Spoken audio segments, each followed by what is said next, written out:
Okay, this is my hearing screening for the audio lab assignment, and I have Marco here today. He's going to be my patient. And what I'm going to do first when I talk to the patient is I'm going to talk to them about if they have any history with hearing loss or any sort of auditory disorders.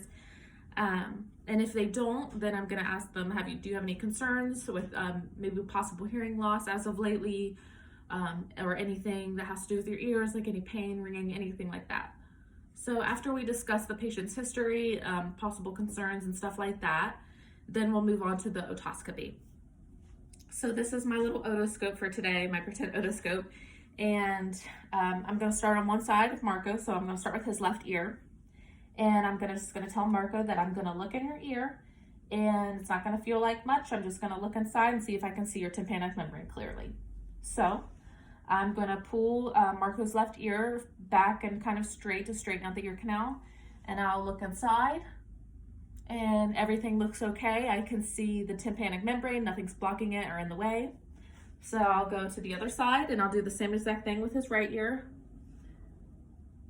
and everything looks okay again. So I'll record my results, and then after the otoscopy we'll do the tympanometry test. So for the tympanometry, I will take a probe tip and I'll put it on the little probe for my tympanometer. And after I have the tip on, then I will just tell the patient, I'm just going to put this in your ear. It won't hurt or anything or feel like anything. And so I'll do that. So I'll start with his right ear or his left ear, and then I'll put the probe in there and I'll wait for the labial seal. And once I get a seal, I can see it on the little screen of the portable tympanometer, and then I'll record my results, depending on what my results are. If it gives me a flat line, if it gives me a peak, or whatever the results may be, I'll record that. And then I'll just come over here and I'll do the same thing for the right ear. So I still have my tip on, the probe tip on. I will insert it into the right ear, make sure I get a labial seal, and then the result will pop up on the screen and I'll be able to see either a peak or whatever the pressure looks like inside the ear, and I will just record those results again. So after the tympanometry test, then we will do the pure tone screening.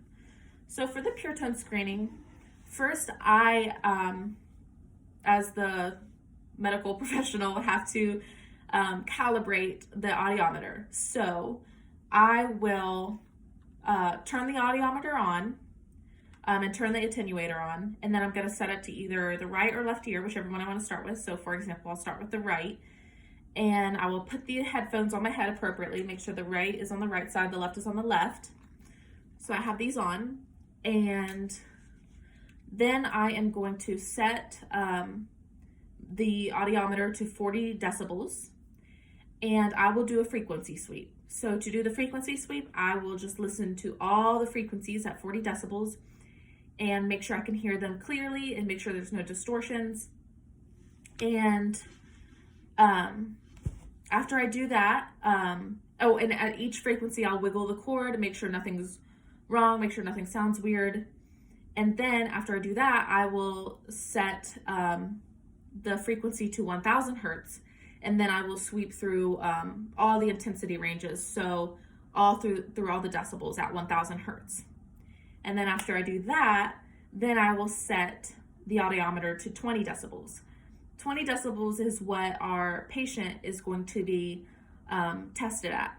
So I want to set it to 20 decibels to make sure I could then hear what they're going to be tested at in the environment that we're in.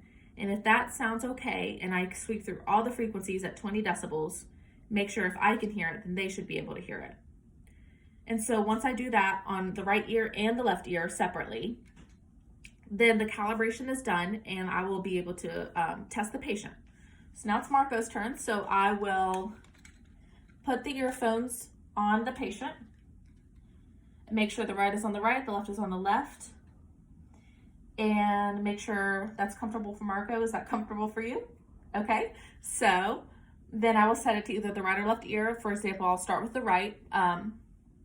So on the audiometer, I'll set it to the right ear, and I will tell Marco, I just need you to raise your hand every time you hear the beep. Even if it's very faint, as long as you hear it, I need you to just raise your hand whenever you do.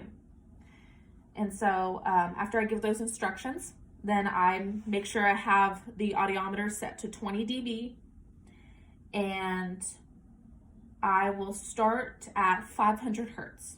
So I'll press the button for 500 hertz, and it should beep for them, and they may or may not hear it depending on if they have hearing loss or not, but I will just record the results at every frequency. So I'll start at 500 hertz, and then I'll move to 1000. They might raise their hand, they might not.